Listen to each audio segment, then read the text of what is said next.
All right, all right. It's Wednesday night at Dagwood's. Let's give it up for Blair Thomas.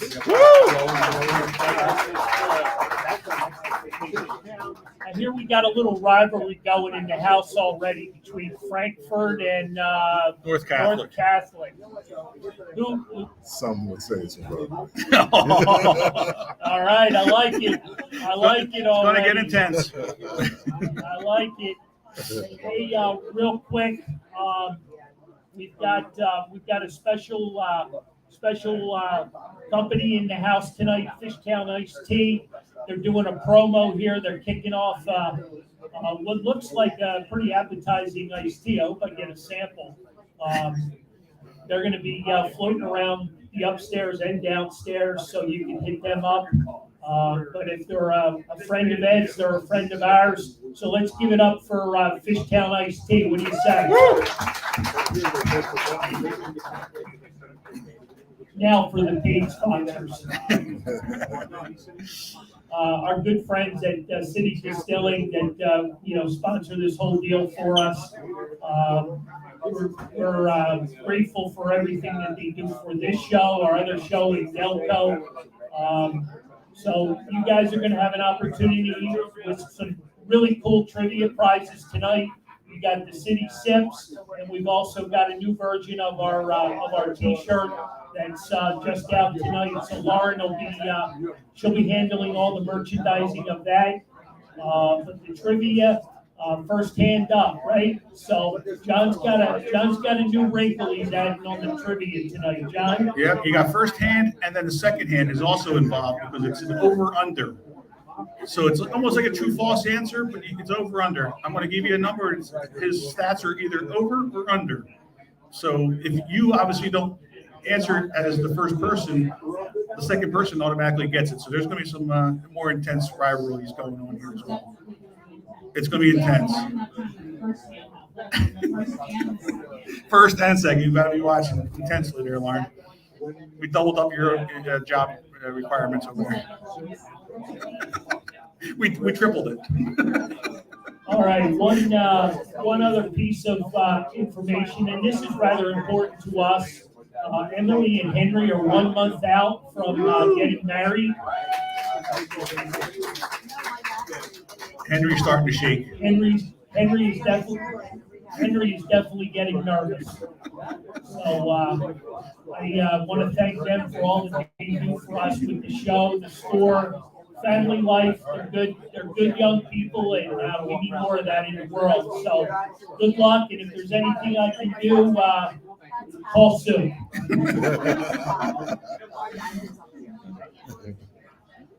So here we are back at Dagwood's again.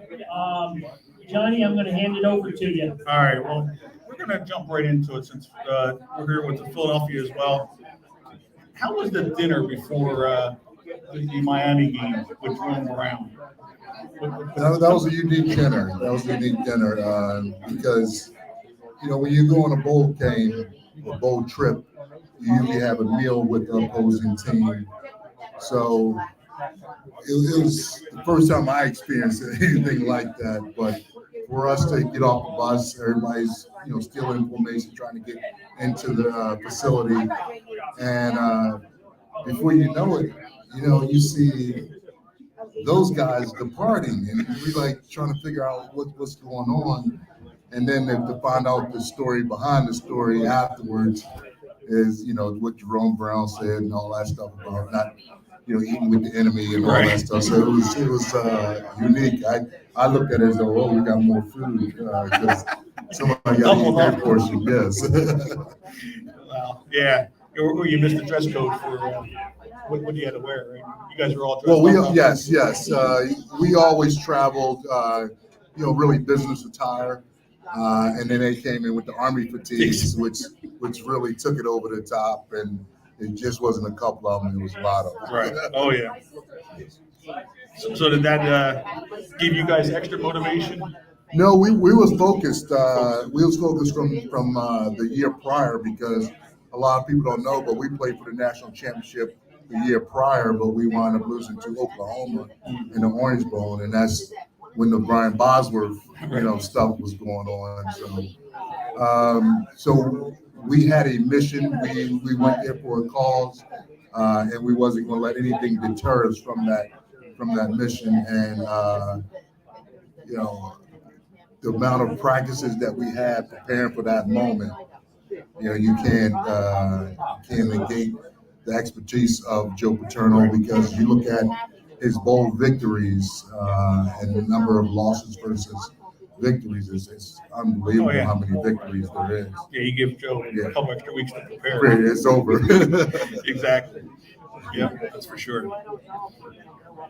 So we're talking Penn State. We're talking, we jumped from Frankfurt High School to Penn State, and some Joe Paterno talk. There's some rivalry blood already circulating in the room with North Catholic. We're not here to make friends. So if anybody has a good story from back in the day, we want to hear about it. 230. Blair's up here stirring the pot a little bit, so you can blame it on him. Something about 230 some yards. I don't know. I wasn't there for the game, but I know a few of y'all were. So Is that true, Ed? 236 yards rushing he had against you guys?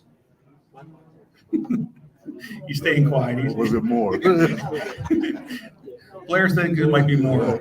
More than 236 yards against North Catholic? No, my senior year, they whooped up on us. My senior year, I have to give them that. But my sophomore year, I had some fun that year. But my senior year, they had Marty Lippincott and Chuck Killian. They had the two big boys, and they ran student body right and left like nobody else could, and nobody could stop them that year. So. Okay. Yeah, they whooped up on us in my senior year. how many Penn State fans we got in the house? We are Penn State. All right, let's try this again. How about Temple fans? Any Temple fans? Boom! I worked there. I coached there too.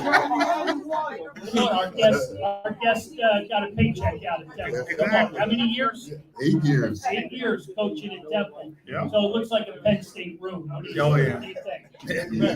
I got Blair to my right, and I got his what are we calling you? Liaison.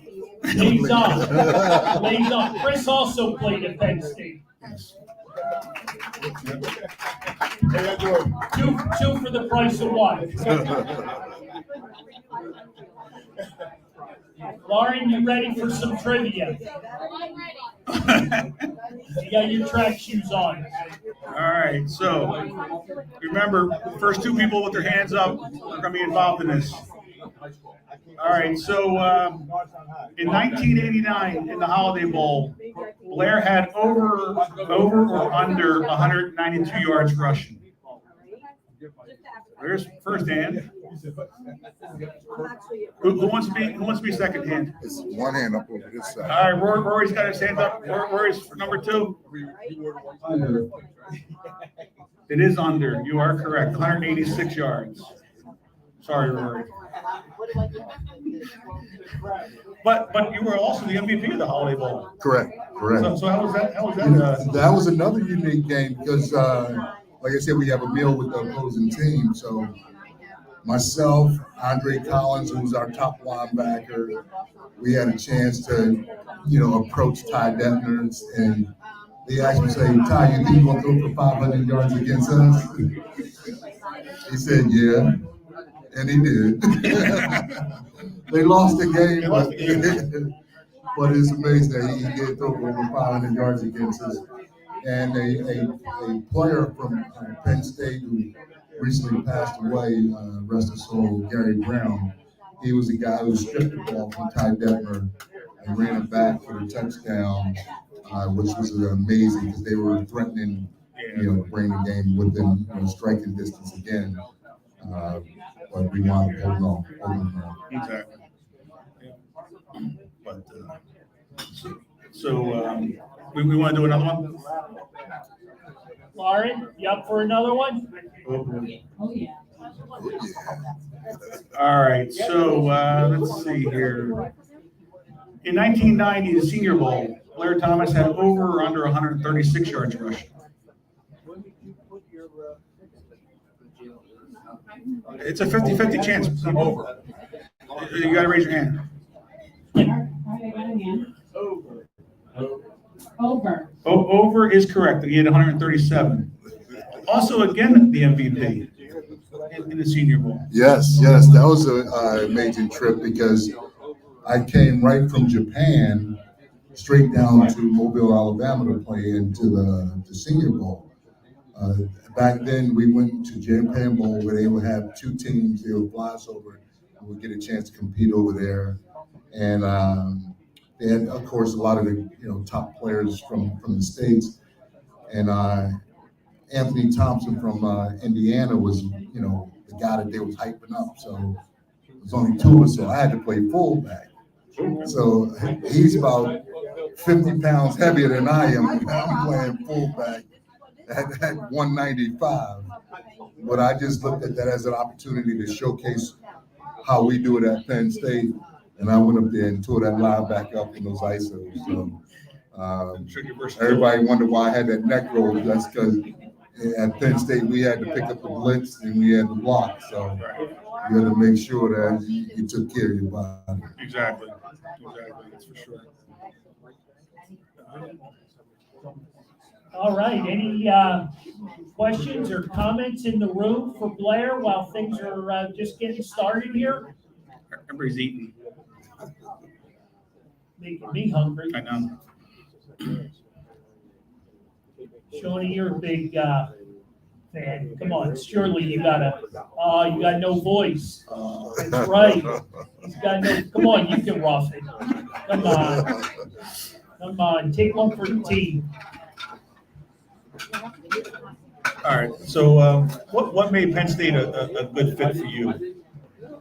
Well, a lot of people know that I went to Frankfort High School, and I did not play football with equipment on until ninth grade. And that was the year that they had the public league strike. So my first year almost didn't happen because I played flag football growing up, but I never played organized football with equipment on. So in middle school, my gymnastic coach told me that I should probably look to go to high school for ninth grade. So I commuted over an hour because I grew up in North Philly, but I wanted to play for Al Angelo because I did my research. He was one of the better coaches in the area, so I wanted to go play for him. So that first year they had the public league strike, so we almost didn't even have that season. So we wound up only playing 2 games that year, and I wound up having over 500 yards in 2 games and 9 or 10 touchdowns somewhere around there. Wow. The first one was called back, and the next run was the same results with a longer distance. Wow. Very cool. Very, very cool.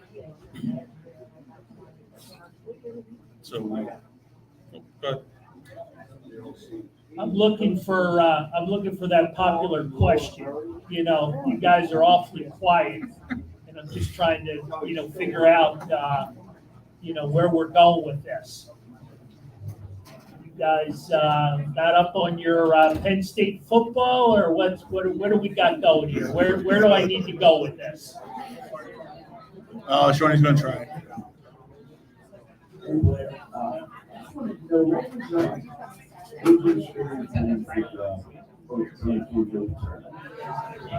What was it like playing with Joe Paterno? I touched on it a little bit earlier about wanting to play for Al Angelo, and Al Angelo is one that I kind of did finish up your question as well. Al Angelo kind of introduced me to Penn State. We went up there over the summer for a football camp, and when I was in 10th grade. And at that time, they told me that I could probably start for them at defensive back. And I didn't want to play defense because I spent all my years developing my skills as a running back in my mind, emulating, some of the great running backs, Walter Payton, Earl Campbell, and different running styles. So I didn't want to play defensive back. So they started seeing me as a runner and had some interest there. I think they still wanted to switch me back to defensive back because my year it was 4 other running backs that was all Americans in their hometown as well that wound up was going to Penn State. But I knew from based on summer camp, getting a chance to meet some of the players, current players at that time. It just felt like home for me. I went up there the next 2 years and just felt comfortable, and I didn't want to go too far from home. And growing up, John Capoletti stories, all the Philly stories that you hear, tied in with Penn State, I thought that was a good fit for me. So was the sell 50-50? I mean, was it more you picking Penn State? I mean, where did Joe come in at? Did he have to, Oh, Joe was involved early on when I was up there in football camps. Yes, I went up there with some great players. Wayne Denson, that was at Norristown, was one of the big time, players out of Norristown. So it's the cream of the crop when he's you want to talk to you, all the coaches showing interest. So that's, I would have to almost say it was a 50-50 because, even though I took all 5 of my visits, I wasn't going to. I grew up in North Philly, so I was going to take my visits. But you had choice, right? Oh yes. So was there a second choice? I mean, is that I can tell you where I took my visits to, but I don't know if there ever really was a second choice. Gotcha. I visited. First, I went to Penn State. Then I went to Pitt. Then I went to South Bend. Pitt. Yeah. Then I went to Syracuse. And then I went to Ohio State. Okay. So those were my visits. So you stayed close to home. Oh, yes. I had letters from all over, but I knew I wanted to stay in this region. Very cool. Very cool. One of the Penn State greats right here, folks. Come on, dig up them questions. We knew he couldn't keep quiet. Wait a minute. Is he allowed? Blair, I'll let you handle this. Yes, everyone's allowed. I played for Coach Turner. You played for Coach Turner. We both went there for this weekend just recently.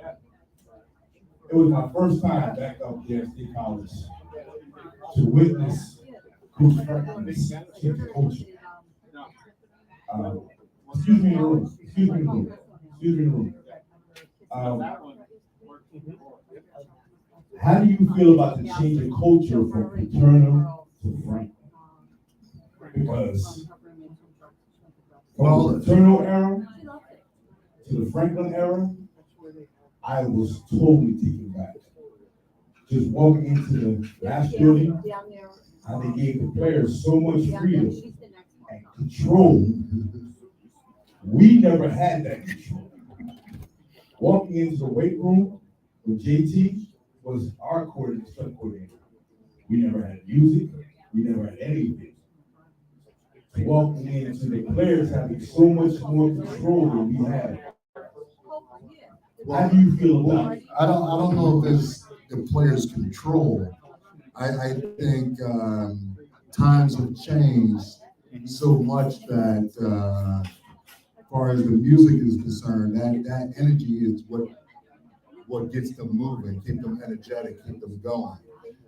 We just had a lot of sugary drinks.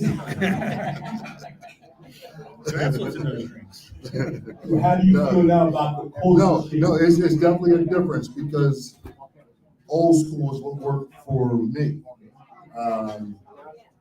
This new generation with all the things that's changing in college football, the culture has to change because with the NIL, all those things is going to make a difference in college football, and guys are going to be getting paid to play. And we got to somehow wrap our head around what's that going to look like, because forever we look at as that's a not a professional sport, so they shouldn't be paid. But now with the NIL, people are getting paid, so it has to change. We didn't have a barber's chair in the locker room. I walked in the locker room, so barber's chair. I fought back. I told some of the young players, I said, I didn't want to take anything back from them, but I told some of them, I said, had it not been for us with their efforts, they wouldn't have what they have right now. Correct. That's what I told some of them in the locker room. Yes, I didn't want to take away from them. But you also got to remember, we're recruiting the same kids that Alabama, Ohio State, Florida State, all those areas, they facilities have been upgraded so many times over. And a lot of times I look at it as though that's a waste of money, but that's what these kids are drawn to. So it's the glitz, the glamour, the sparkles, the lights. They want all that. So you got to remember that now Saturdays is a production. It's a show. Right. Okay, and it costs money to put on a performance and a show. Art, you gotta. Yes, we have a comment from Facebook asking your thoughts on the USC and UCLA joining the Big Ten. Is that official? I guess it's in the works, but it's not. Yes, I officially know official. there was talks of it. It just keep on showing how they really don't care about these kids' education. By now you got to go a longer flight, keep them away from school more. Where Joe, he honestly tried to keep a hold on that, and we had breakfast check. Even if you didn't have a class until 12 o'clock, you still had to be there before 9 o'clock to check in for breakfast. My senior year, I only needed 6 hours to graduate because I stayed for my 5th year, but I still had to go for breakfast check, and I lived off campus. So I had to drive on campus and turn around and just go back because I didn't have no classes, on Monday, Wednesday, and Friday.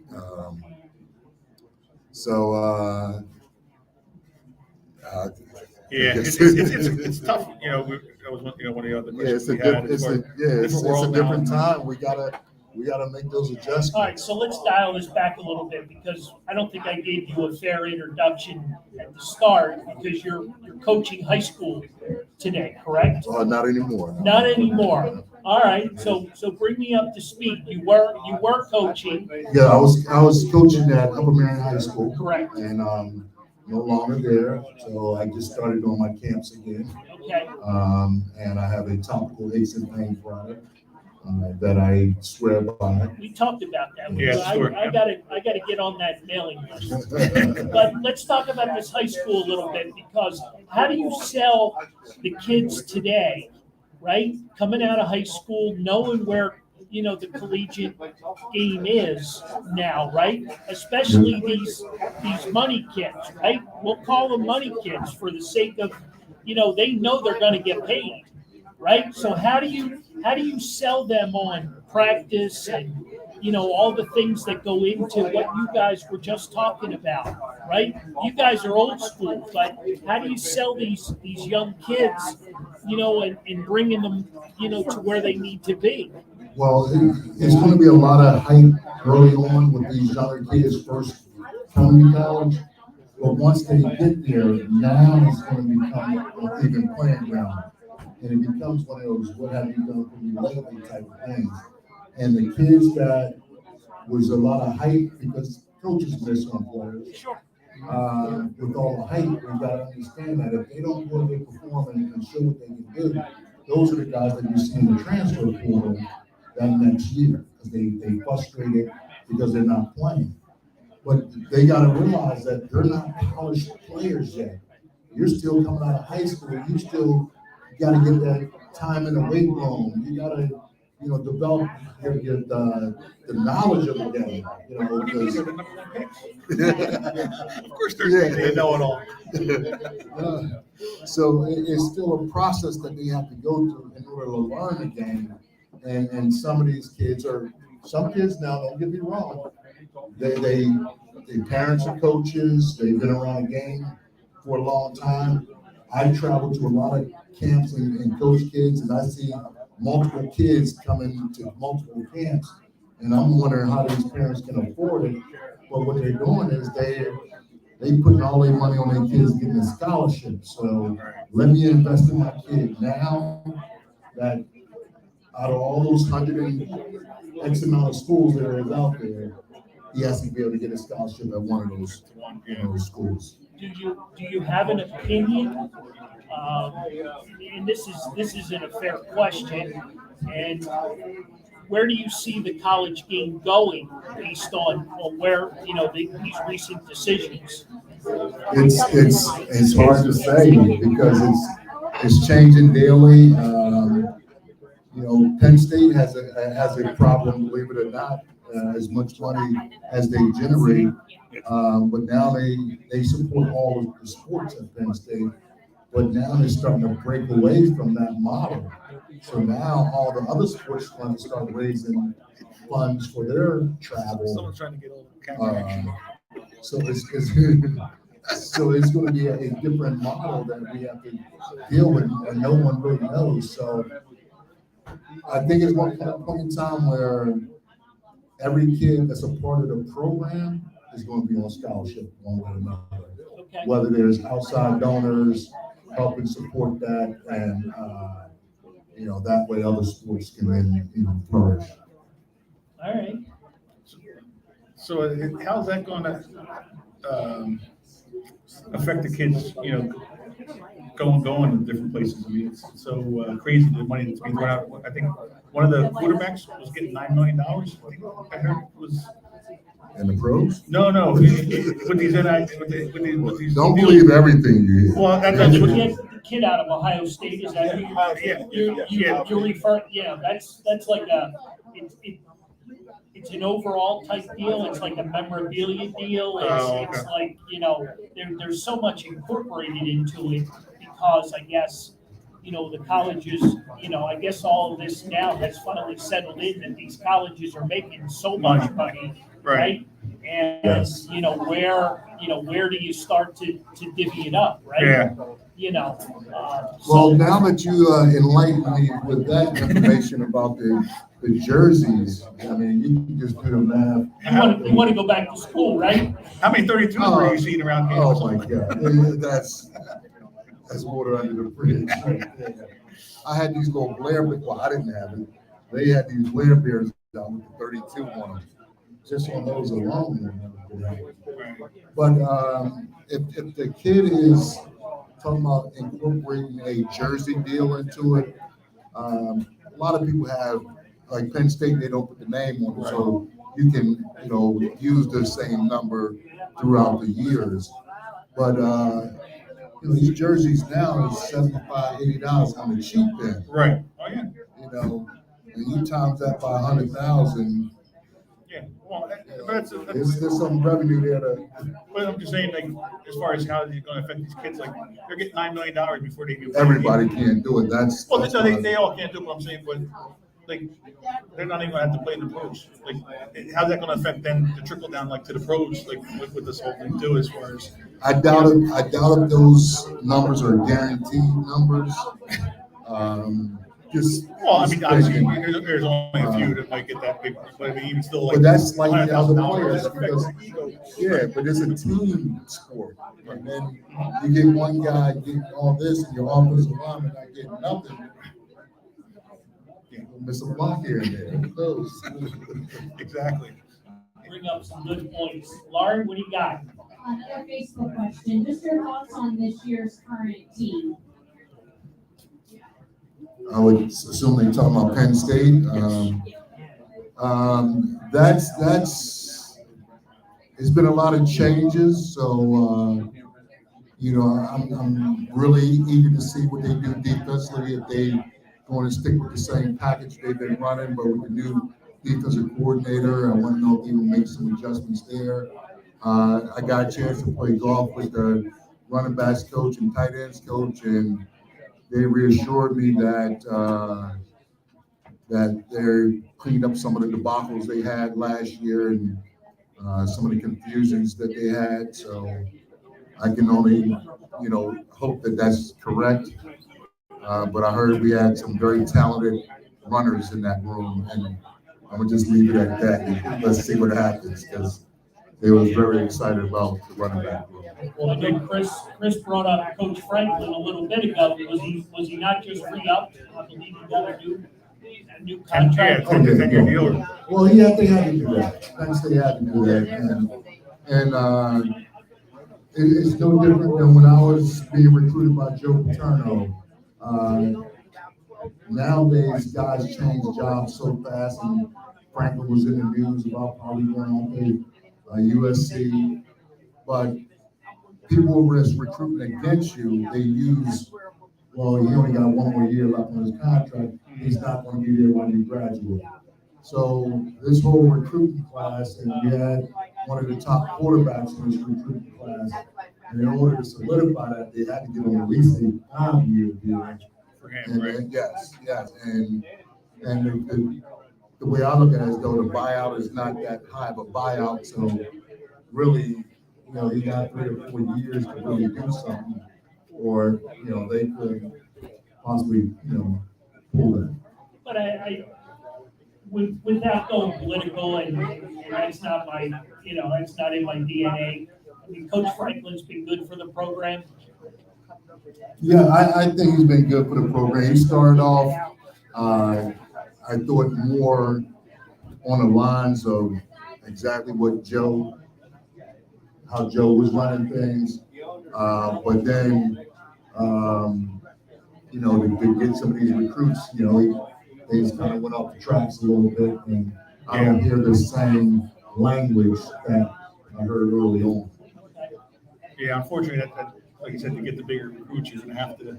You can't stay the same way. Right. It's tough. Trivia time. Trivia. All right, here we go. In Belair's career at Penn State, he had over or under 3,305 yards rushing. I don't think they're paying attention. Very. Oh, I got my man back there in the I seen gravy. right on the corner. I seen roast beef gravy go flying off. Over?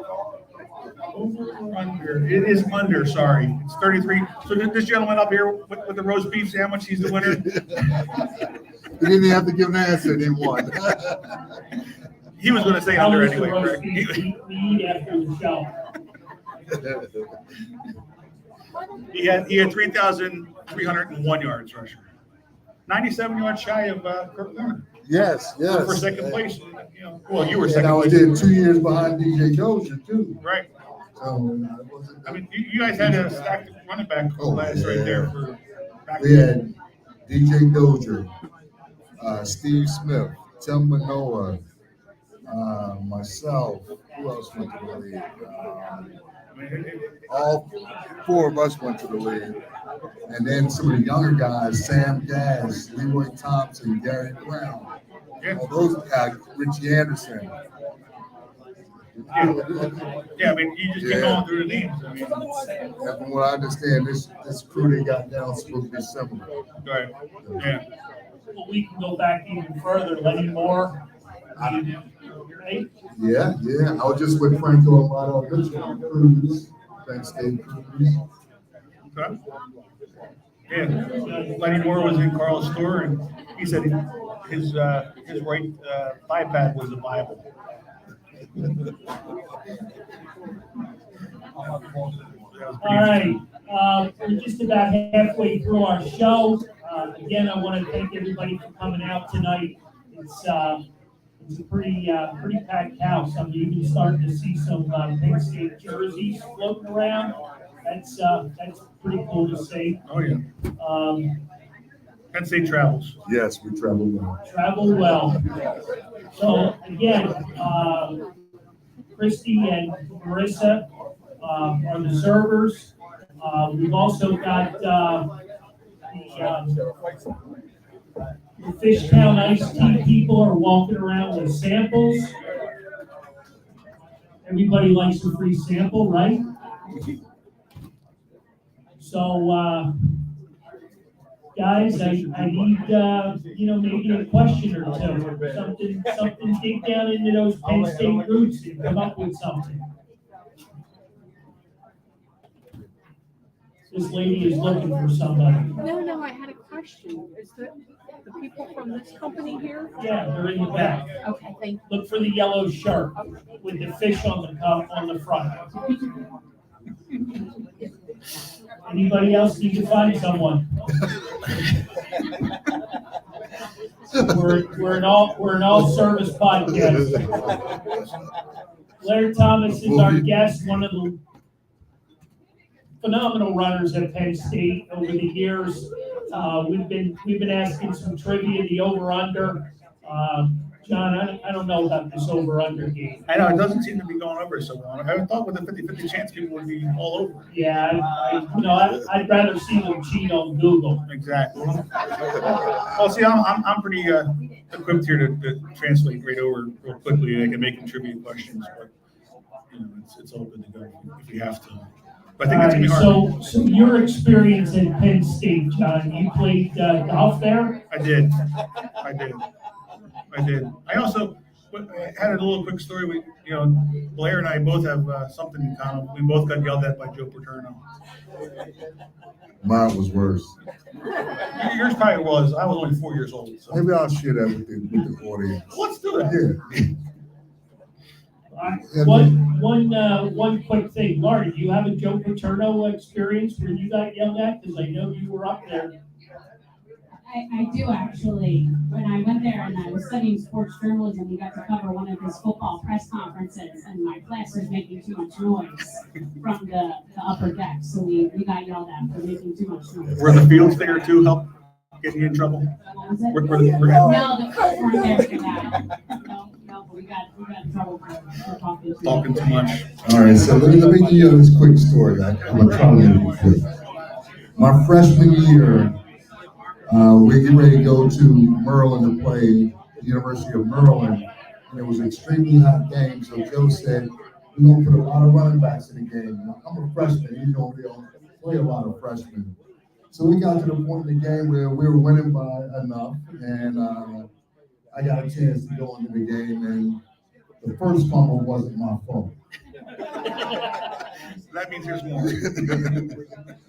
So we finished the game up, and I'm pissed off. We get on the bus, and Joe's sitting right in the front seat. Yeah, Pop, don't worry about it. They put a slippery ball in there on you.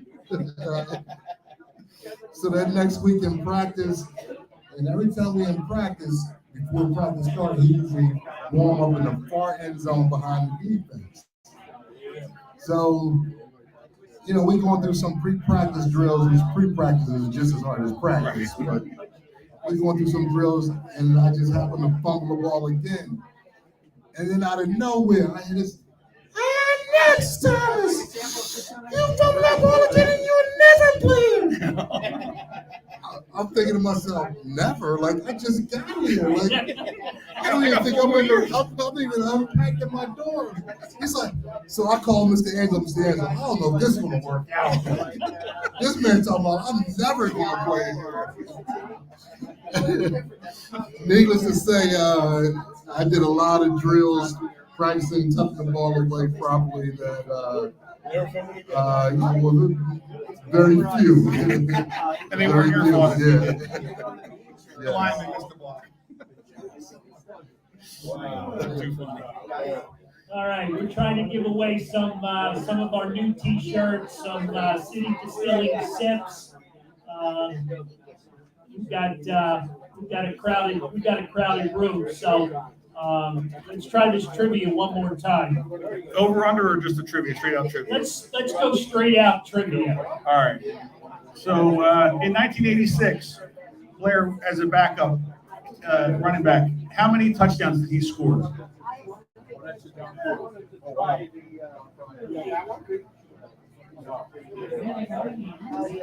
There we go. Can I answer? Let's see. Yeah. 10 is incorrect. It is lower.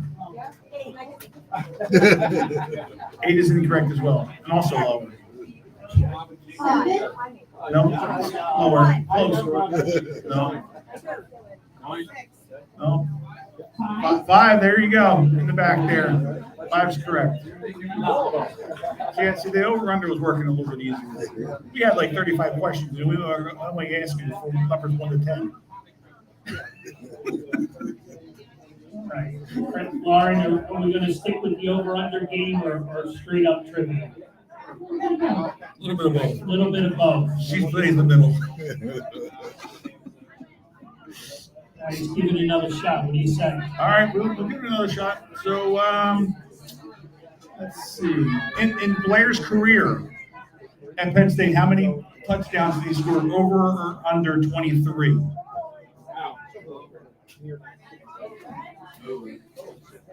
Over.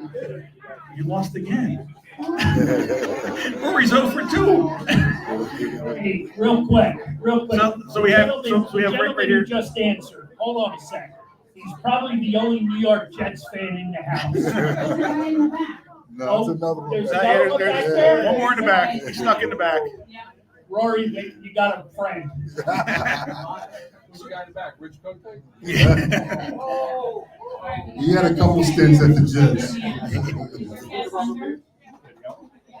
Under? Wow, you're pretty good. Good guess. Congratulations. He had 21 touchdowns in his career. And for everybody that's answered correctly for the trivia tonight, just find me after the show's over, because you get a This Man's View t-shirt and a city set. So just find me after the show's over. So what memorable games did you had, other than the bowl games? Obviously, they'd be up there in the tops. Well, I had, You personally as a player, first of all. I tell you, one of the coldest games I played in was against Notre Dame, where I ran for over 230 plus yards there as well. But the more exciting game was my senior year against Alabama. I carried the ball 13 straight times to end the game, and we got in the end zone on the second down play. They say my knee hit on the 1 yard line. So instead of us going for it, we decided to kick because we was only down by 1. So we got to kick it and it was blocked. So you went from 13 great carries, beautiful carries, to a missed field goal. So that's one of those games where you almost hear a pin drop in Beaver Stadium, Right. because the roar of the crowd from the drive, from the amount of plays we had, to then go back to hearing that thud of the ball just changed everything. Oh, You yeah. know, in a second, and there was like, seconds left on the clock, so it was nothing. Yeah, it was, can't question it, But in case there was a fumble snap, we would have had time to redo it, but we got the playoff, and it was unfortunate. Yeah, the highlight film, you were running over some of those Alabama schools too. Yeah, I had some good games. Yeah. A lot of people, wonder how my thought process was. My thing is, you had to show up in the big games, and that's what I thought about. That's what I dreamed about. That's what I was manifesting, was that no matter what, I got to show up in the big games. And Pitt, Alabama, Notre Dame, all the Syracuse, all the big time games back then, I always showed up. Holiday Bowl, Senior Bowl, Japan Bowl. It's just something that in my routine I would go through as my mental focus was to make sure that I told myself I got to show up in the big games. Right. Oh, of course. Now, how about as a memorable game as a team? As a team was winning the national championship, because that's the pinnacle. That's what you sweat with your teammates for all year. Y'all working out to make sure that you can sustain a drive. You know what other people are thinking because y'all done ran that play so many times. Right. Y'all in sync.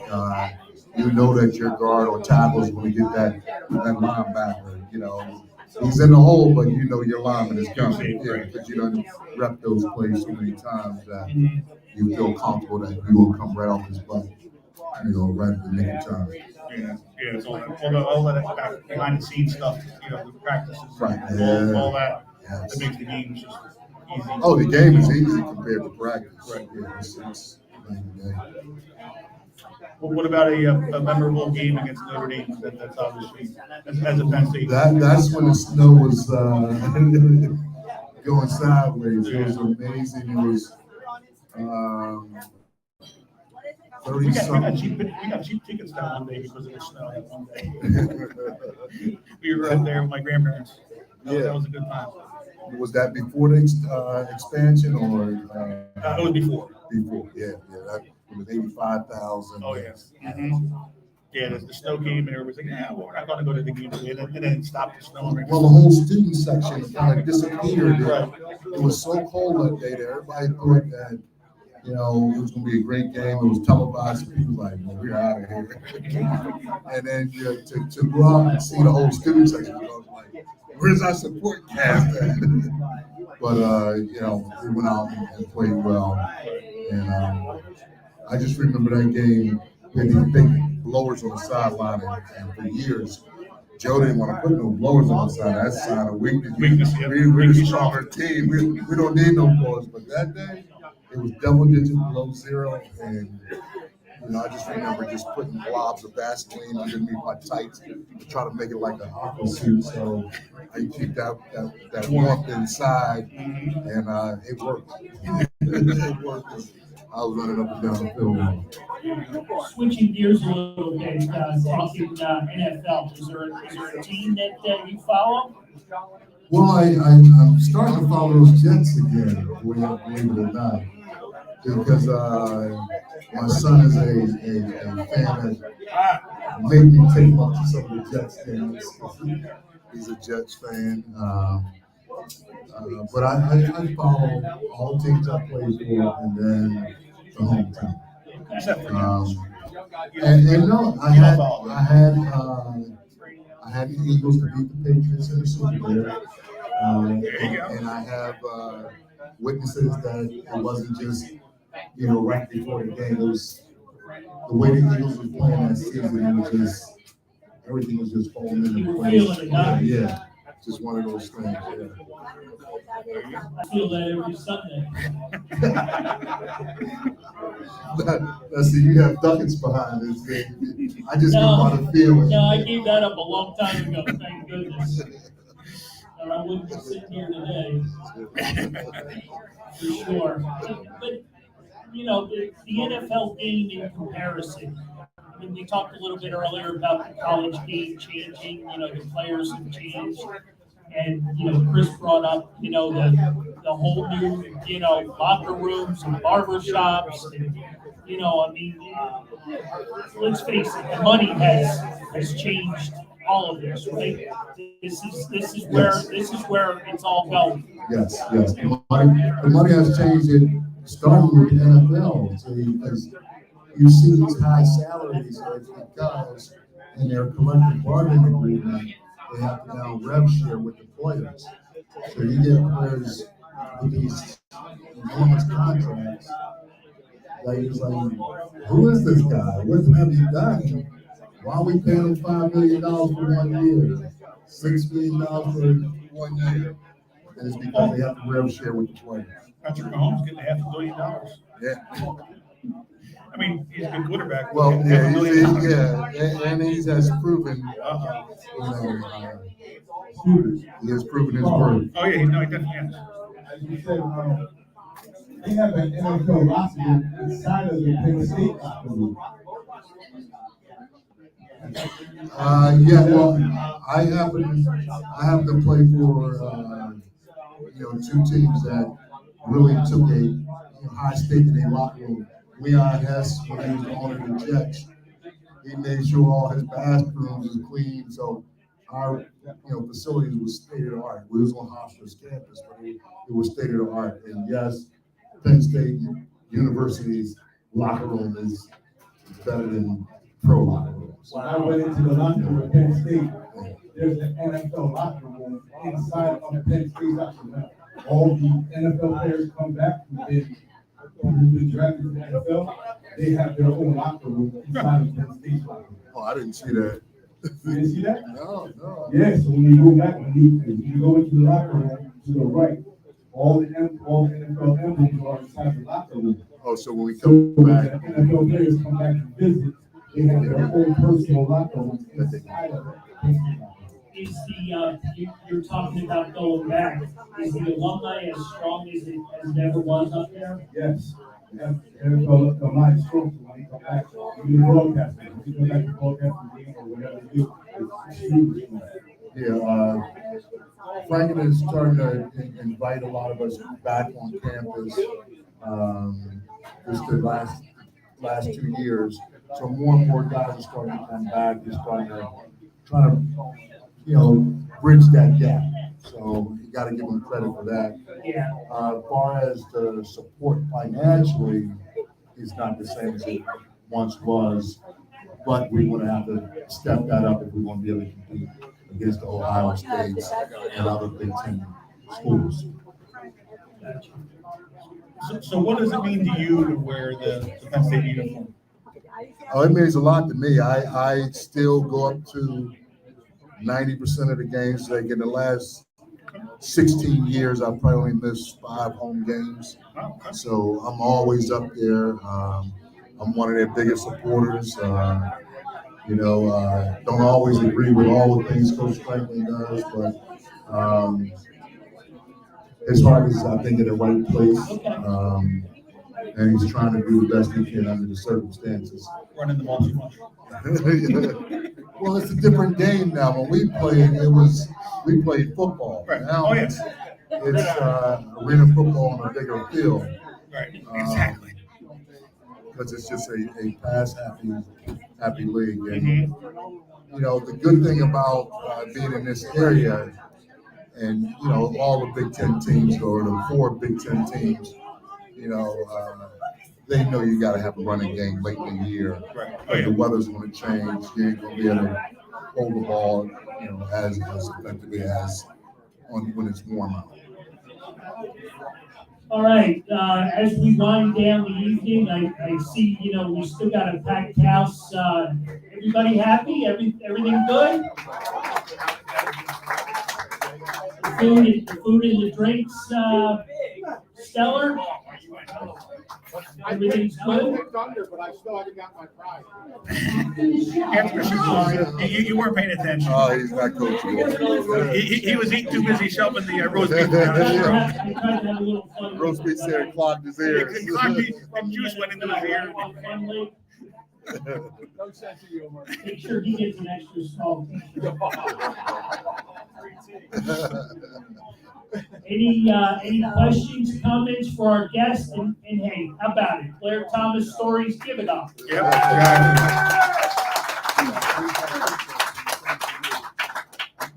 Laura, what do you got? So this is actually a question for you. Because early on, right when the show started, the comments were flying. So can you take 2 minutes and talk about the Flyers? I just want to puke. I just want to puke. I just absolutely want to puke.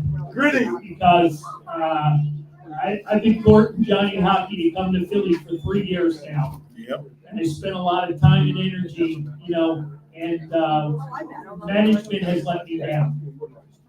I understand, we talked a lot about it, money has, I'm not gonna say ruined the game, but it certainly has its foot in a lot of people's, whats. And, there's a lot of control over the game. They were trying to move a couple of players to make room for them. The bite wasn't there. Apparently they weren't willing to give up JGR and a first round pick. That is correct.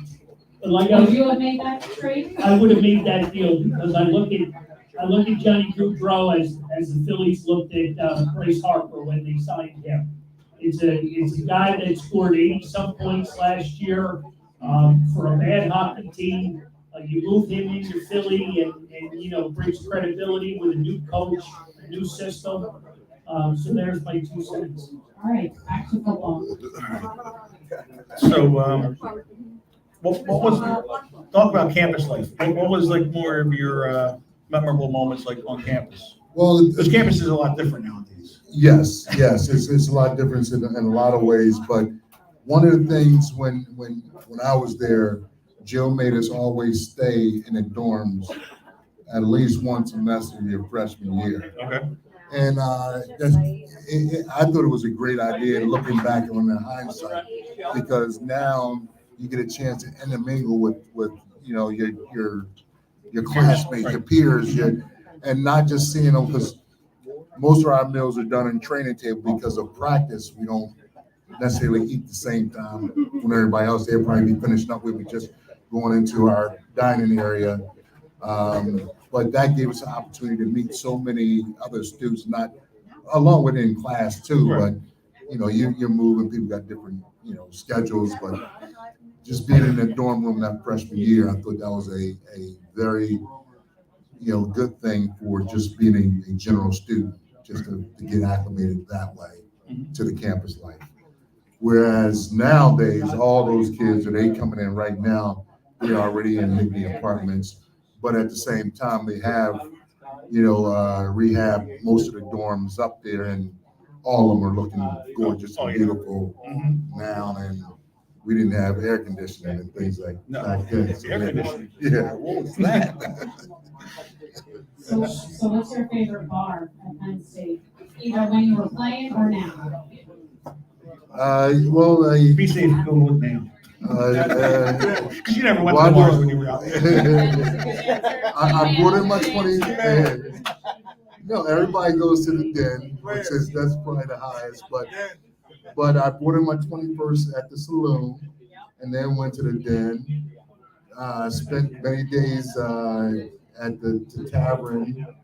They redid the tavern. They got a little spot upside, a little private thing upstairs. Yeah, the Rascal, I turned it up in there a couple times too. Yeah, you gotta be a trooper to go in the skeleton though. Don't wear no white shoes. Just stick with nothing. They won't be white. They won't be white when you leave. But they have redone that.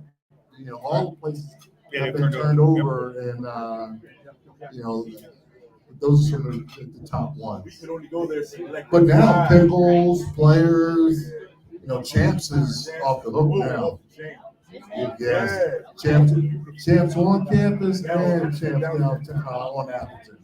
They both, but downtown is. All right, so that might have answered my question, but what was your favorite Penn State food to eat, like place to eat? Well, back then I ate meat, but now I'm. No, place to eat. Place to eat. Yeah, that had to be somewhere that served meat, but now I don't eat them anymore. So, all right, we'll narrow it down then. The waffle shop or the creamery? the waffle shop. You gotta go with the waffle shop. You can't beat the Well, waffle you could have did both. Well, I can't continue to look this good if I Well, you step do. at the creamery.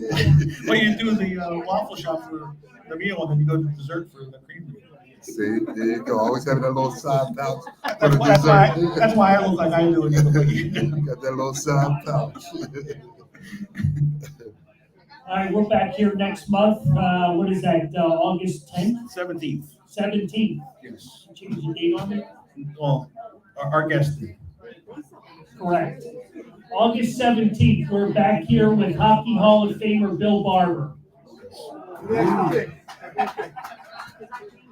Did I just wake up the road? Yeah. We got Chris with closing comments. But I gotta take care of the He's sponsors. too comfortable. He's too comfortable with that mic. Yeah. Would you call it the gridiron anymore? What I called the gridiron. Anymore? Never been asked that one right there. That's what we lost. Yeah.